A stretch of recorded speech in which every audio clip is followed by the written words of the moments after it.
Hey everyone, welcome to Creatures of the Realm, episode 32. Tonight, it's a very special night because tonight we're going to do something random. We're going to just go over one creature tonight, not two, but one, and we're just going to pick anything out of the monster manual. And I picked the Lich. The Lich is a very cool creature to go over. Before we get into that, I'd like to say something big's happening tomorrow night. Season 2. That's right. Season 2, 8 p.m. Central, only here on Playerole. Please be there, subscribe, share. We've got a lot of good content, great stories for you coming your way. Episode 1, tomorrow, 8 p.m. Central. Join us. But now, without further ado, let's go over to Lich. Let me check my levels here. Making sure everything's good streaming wise. You're good. All right. No issues whatsoever. Okay, so we're gonna go over to Lich. What is the Lich? Everybody knows what a Lich is, right? If not, we're gonna go over it. Liches are remains of great wizards who embrace undeath as means of preserving themselves. They further their own power at any cost, having no interest in the affairs of the living except where those affairs interfere with their own. They hunger for long-forgotten knowledge and the most terrible secrets.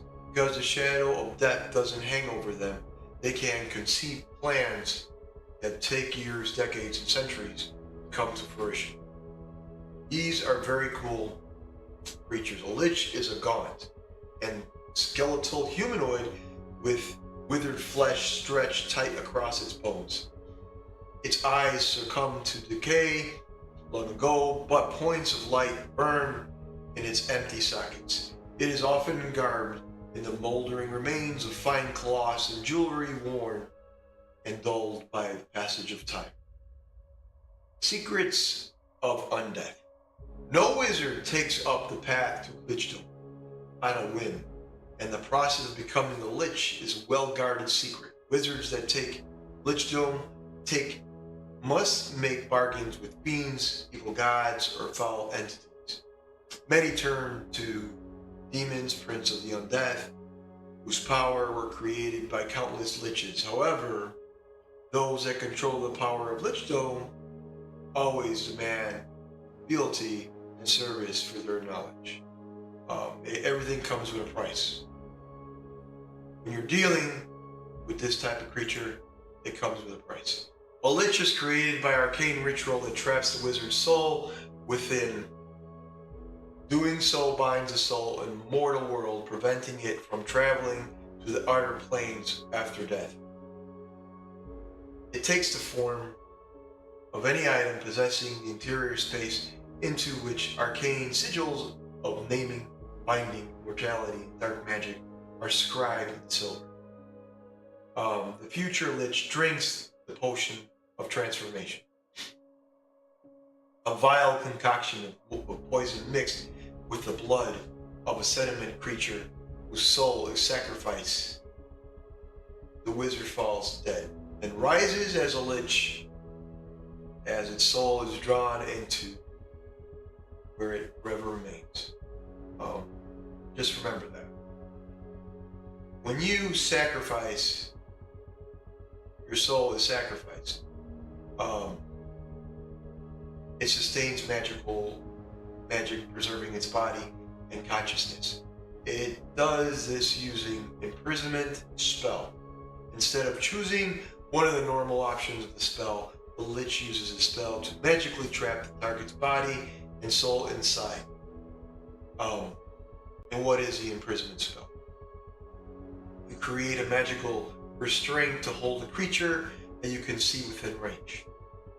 The target must succeed a wisdom saving. Remember that when you have this creature, you must succeed in a wisdom saving roll Saving throw. Excuse me. When you do that, this spell holds this creature if they don't make the wisdom save. While affected by the spell, the creature doesn't need to breathe, eat, or drink, and it doesn't age. Divination spell can't locate or perceive the target. When you cast a spell, you choose one of the following forms of imprisonment. Playerole.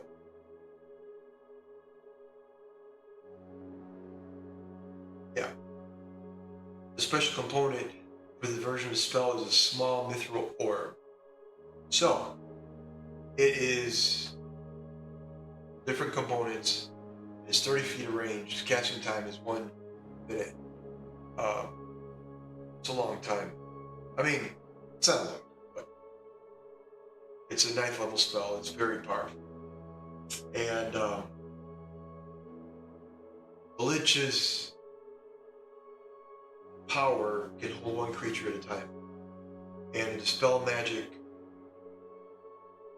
cast as a 9th level spell upon the release of any creature imprisoned within it. A creature imprisoned in the spell for 24 hours is consumed and destroyed utterly. Whereupon nothing sort of divine intervention can restore it to life. A lich that fails or forgets to maintain its body with sacrificed souls begins to fall apart and might eventually become a dead lich. So, death and restoration. When a lich's body is broken by accident or assault, the will and the mind of the lich drains from it. Leaving only lifeless corpse behind. Within days, a new body reforms next to the lich, out of a glowing smoke that issues from the device, because destruction means it is eternal death, and a lich usually keeps it hidden in well-guarded location. So basically, that location is well-guarded, and hidden. Keep that in mind when you're dealing with this lich, or if you're a DM, keep all this in mind. All that is in the monster manual, and let's look at what the lich can do.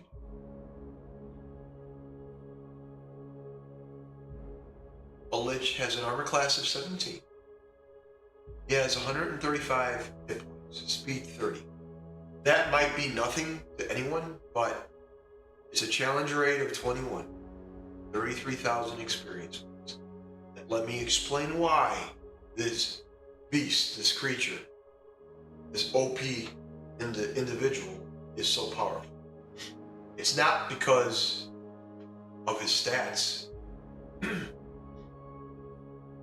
His most powerful stat is intelligence, but it's because of his magic. At will cantrips, Mage Hand, Ray of Frost, Predigitation, if I can ever pronounce it right. First level, 4 slots. Detect Magic, Magic Missile, Shield, Thunder Wave. Level 2, 3 slots. Detect Thoughts, Visibility, Melf's Acid Arrow, Mirror Image. Level 3, Animate Dead, Counterspell, Dispel Magic, Fireball. Level 4, Light, Dimension Door. Level 5, Cloud Kill, Scry. Level 6, Disintegrate, Globe of Invulnerability. Level 7, Finger of Death, and Plane Shift. Level 8, Dominate Monster, Power Word Stun. And then level 9, Power Word Kill. Granted, if you have less than 100 points, there is no saving throw, you're dead. Power Word Kill. There's no way around it.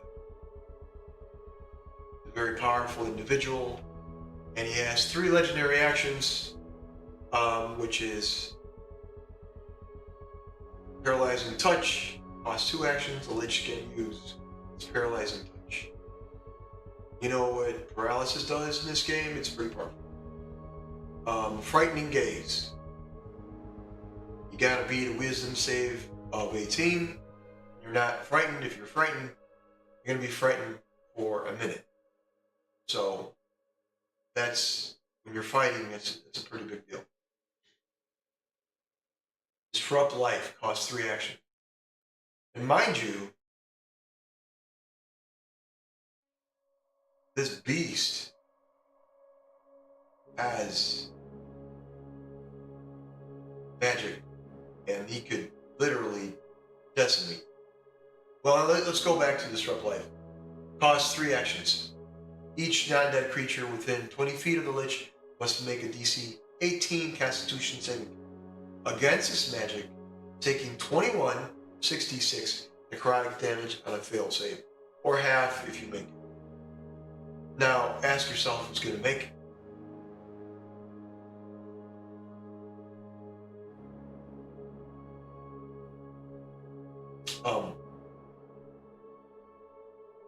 Let's look at the Lich's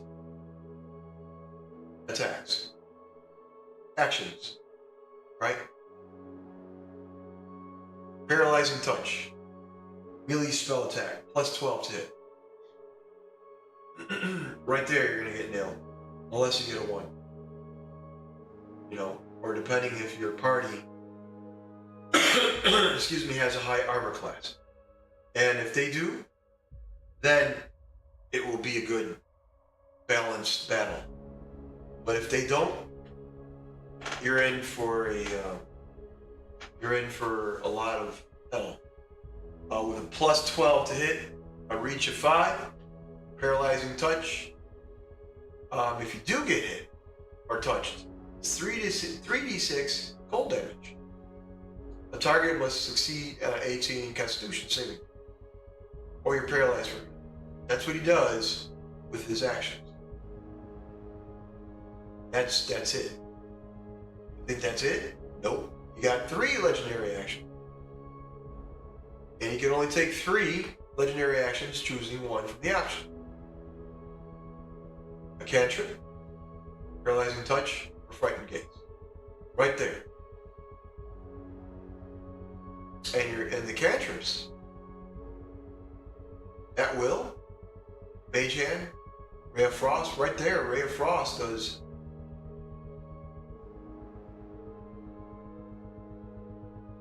about 48. Well, hang on a second. No, he doesn't. Well, that's at higher level. But if this guy is a 21 challenge rating, you're looking at a high level damage for Ray of Frost. His spell casting is 18th level, so 48. But remember, it takes 1d8 cold damage and its speed is reduced by 10 feet. And his spell's damage increases 1d8 when you reach 5th level, 5th level, 11th level, and 17th level. So you're looking at 48 damage, plus you lose your speed, which is a big deal. You lose your speed, you don't move, then he can nail you with a magic missile, which does, at higher levels, it's a 1d4, but it's a higher level, it's you're going to end up in the hole.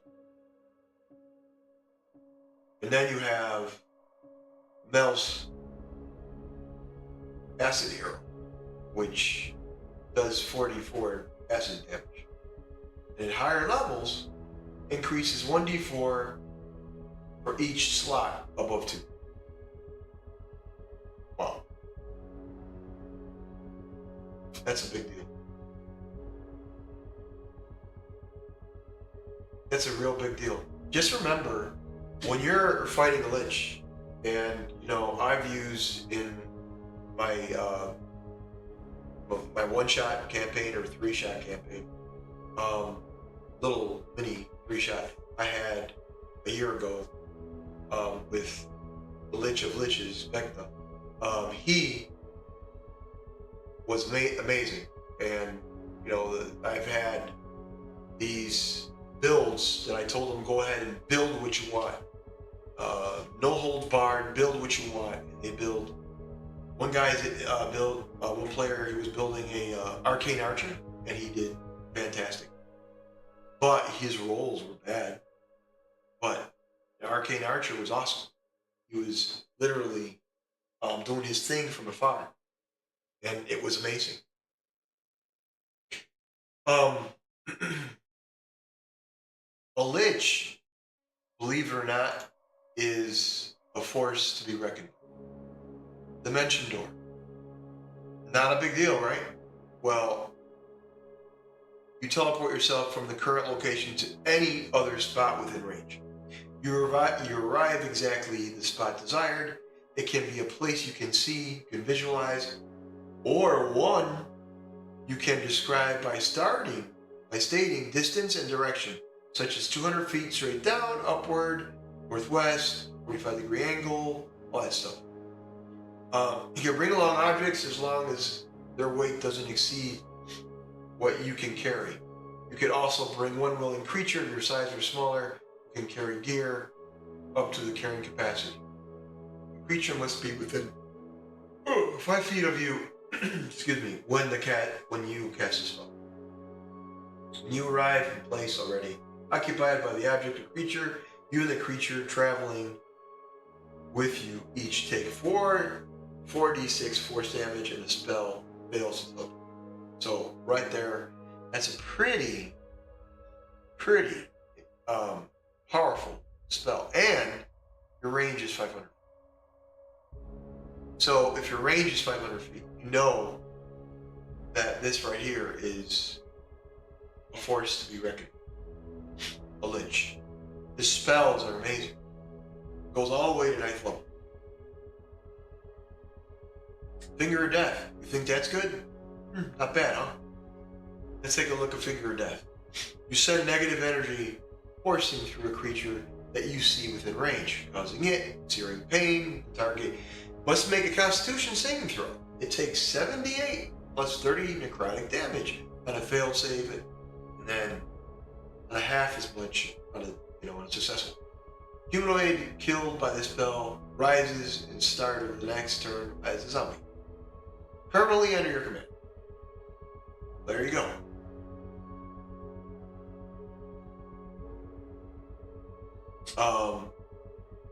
Disintegrate. Disintegrate is very powerful. I'm not going to go over the whole spell, but I will tell you that it has an ability of 10d6 plus 40 force damage, and you got to make a saving throw.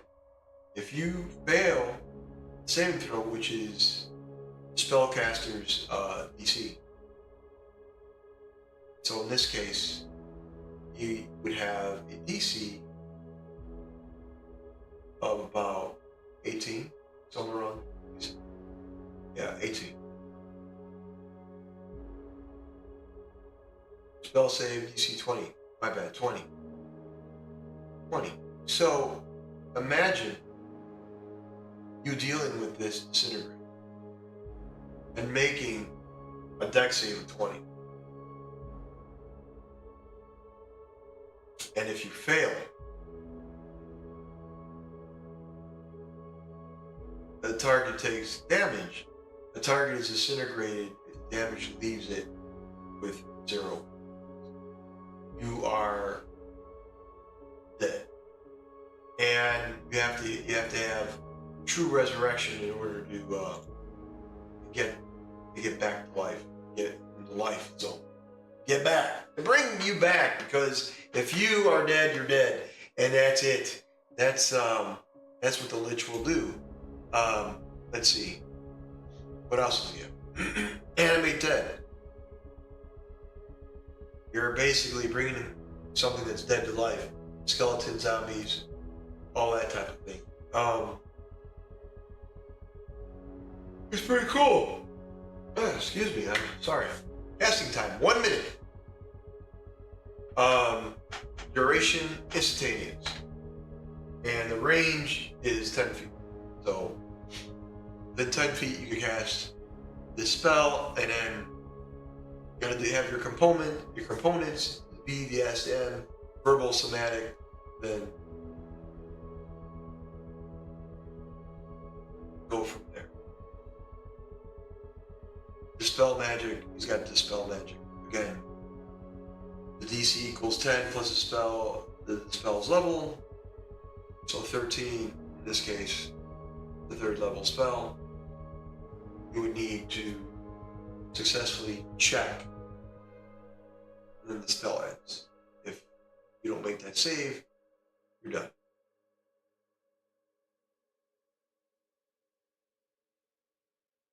The spell casting ability, DC equals 10 plus the spell's level. So if you have the spell magic at that level, you're done. At least when you're dealing with Lich. Plane shift. I like this. You can take up to 8 willing creatures, link hands in a circle, and transport them to a different plane. Well, if you're a Lich and you want to escape, you can do that. Elemental plane of fire, right? 9 hells, all that stuff. All the great places that you can go to, right? You don't want to be caught with that. Globe of Invulnerability. This is very cool because I know Vecna had this, and when I played him, it shimmers as a barrier. It goes across 10-foot radius around you, and it remains for duration, which is a minute. Any spell 5th level or lower cast from the outside the barrier can't affect the creature or object within it. Even if the spell cast using a higher level, spell level, such a spell can target creatures and objects with the barrier, but the spell has no effect on them. Similarly, the area within the barrier is excluded from the areas affected by such. So it's very cool, and it can protect you.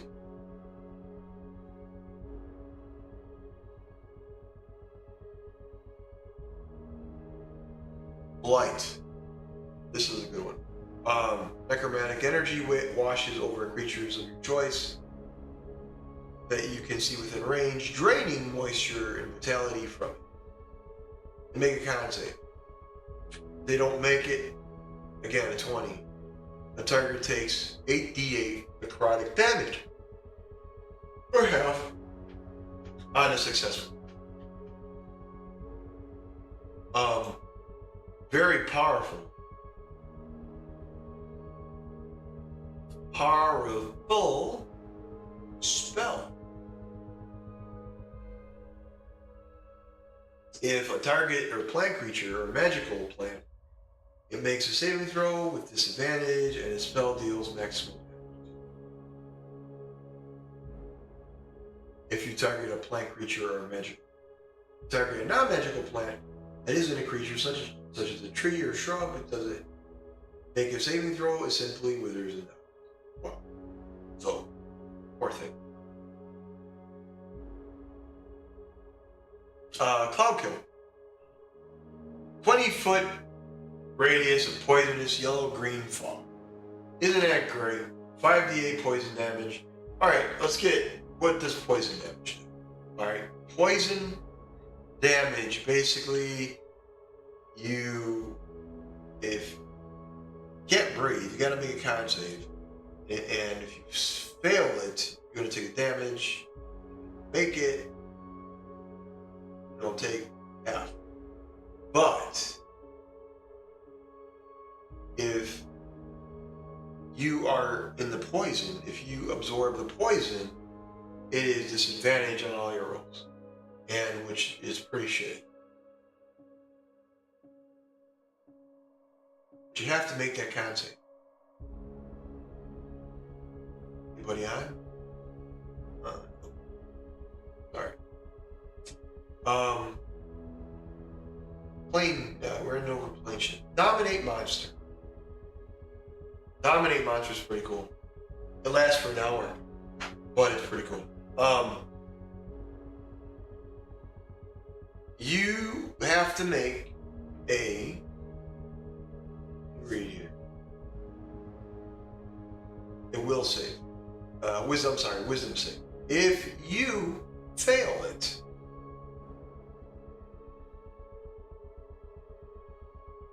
if you or creatures that are friendly to you or fighting it has advantage in the saving, while the creature is charmed, you have a telepathic link with it as long as the two of you are in the same plane of existence. You can use telepathic link to issue commands to the creature while you are conscious. No action required, which it does best to obey. You can specify a simple and a general course of action, such as attack a creature, run over there, all that stuff. I'm talking dominate monster. For some reason, I said hold monster. But that's dominate monster. Yeah, it's a pretty cool, it's a level 8 spell. And it's really, really cool. So, let's look over. I thought I saw hold monster. I guess you don't have hold monster, but it's okay. Let's go over counter spell. Yay! You interrupt a spell that someone else is using. The DC equals 10 plus the spell's level. So 10 plus, my third level is 13. And if you succeed, the creature's spell fails and has one. Now, this is a reaction. They also have a reaction to counter it as well. Or I would say dispel magic. No, you can't do that only on your turn. Yeah, counter spell is pretty dope. I had in my game season 1, I had one of the mages counter my counter spell, and I thought that was pretty cool. Either way, it is cool. Detect thoughts. Remember, guys, liches are powerful creatures. Don't use them unless your characters are the appropriate level.